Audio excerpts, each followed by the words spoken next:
សួស្តីអ្នកនរគ្នាថ្ងៃនេះខ្ញុំមកបង្ហាញ project ទាក់ទងទៅនឹង Telegram chatbot ដែលយើងអាចទាញយកទិន្នន័យ order ចេញពី chat ឧទាហរណ៍ថាយើងមានក្រុមតម្លាក់អីវ៉ាន់បែបនេះឧទាហរណ៍ថាយើងមានក្រុមតម្លាក់អីវ៉ាន់កំងអីវ៉ាន់បែបនេះយើងអាចទាញយកវាមកធ្វើជា order list ដែលអាចចូលនៅក្នុង application យើងបានហើយជាដំបូងយើងត្រូវ add bot យើងបានបង្កើត bot យើងត្រូវ add bot បន្ទាប់មកវានឹងចេញ message មួយដែលប្រាប់ថាយើងត្រូវធ្វើដូចម្តេចដើម្បីឲ្យ system យើងធ្វើការ bot របស់យើងចាប់ទិន្នន័យ message បានឧទាហរណ៍ថាយើងយកមានចំនួន quantity មានតម្លៃមានសញ្ញាដុល្លារអញ្ចឹងទៅហើយដើម្បីមើលទិន្នន័យឧទាហរណ៍ថាយើងចង់មើលទិន្នន័យថ្ងៃនេះយើងអាចដាក់ total today ទៅវាឃើញថាអត់ទាន់មានទេដោយសារយើងអត់ទាន់មាន order ថ្ងៃនេះអញ្ចឹងយើងសាកដាក់ យើងសាក copy order នេះ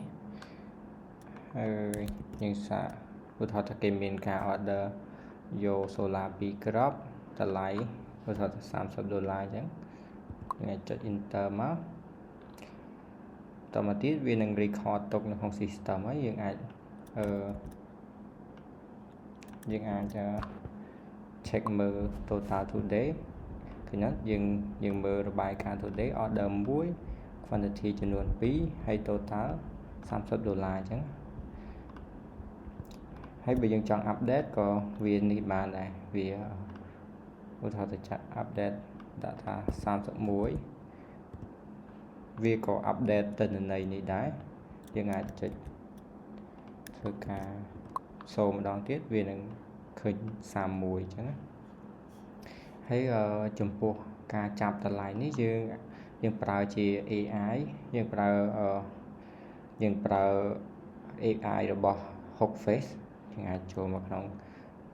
ហើយយើងអាចមើលនៅក្នុង dashboard នេះ dashboard ក៏ឃើញមានចំនួន order មួយតម្លៃ$31យើងអាច filter យើងអាចអីបានអ្នកណាអ្នកប៉ុស message ធ្វើការ order នៅក្នុងក្រុមរបស់យើងហើយនេះ AI ដែលខ្ញុំប្រើគឺប្រើ Hawkface ដែលយើងអាច log in ដើម្បីយក access token ដើម្បីប្រើ AI នឹងបានហើយវាតាម model ឧទាហរណ៍យើង log in ជាមួយ email និង password អញ្ចឹងយើងដើម្បីប្រើបានយើងត្រូវបង្កើត access token នេះ access token នេះយើងបង្កើតវាមកហើយដាក់ permission វា read ទៅបានហើយយើងអាចយកមកប្រើបានហើយគ្រប់ model ទាំងអស់ក្នុងនេះហើយចំនួន request ទៅតាម model របស់វាយើងអាច check មើលបន្ថែមទៀតបើសិនជាប្រភេទ model ខ្លះវា request បានចំនួនតិចទេក្នុងមួយថ្ងៃអីចឹងតែ model ទូចខ្លះអាចដល់រាប់ម៉ឺន request ក្នុងមួយថ្ងៃខ្ញុំប្រើអត់ទូចទេខ្ញុំប្រើដូចជា mini size ដើម្បីឲ្យវាកាន់តែ read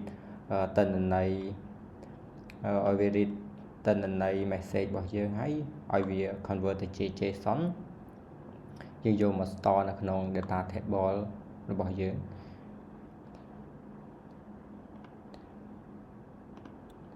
ខ្ញុំមានតែប៉ុណ្្នឹងទេជួបគ្នាវីដេអូក្រោយ